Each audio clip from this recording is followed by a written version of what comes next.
এটা আমাদের একটা মোটামুটি বছরে একদিন একটা মক ড্রিল হয় একটা। এবার 2023-এর যেটা আছে এটা আজকে হচ্ছে। আমরা 8টা ডিস্ট্রিক্টে হচ্ছে এটা, এবং 8টা ডিস্ট্রিক্ট 41 লোকেশনকে আইডেন্টিফাই করেছে মক ড্রিলের জন্য। যে মনে করুন যে ধর্মনগর হসপিটাল একে আমরা ধরে নিয়েছি যে কোলাপস করেছে এবং ক্যাজুয়ালিটি 10 হয়েছে।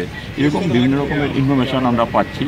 এবং আজকে আমরা এখানে আগরতলার যেই 5টা পয়েন্ট আছে এগুলো আমরা ভিজিট করে দেখছি। মূলত এখনও মেসেজ আসছে এবং ফোর্স মোবিলাইজেশন চলছে। তো আমরা বিকালবেলার দিকে ডিটেল আমরা একটা প্রেস মিট করে এই যে মক ড্রিলের টোটাল আউটকামটা জানাবো আমরা।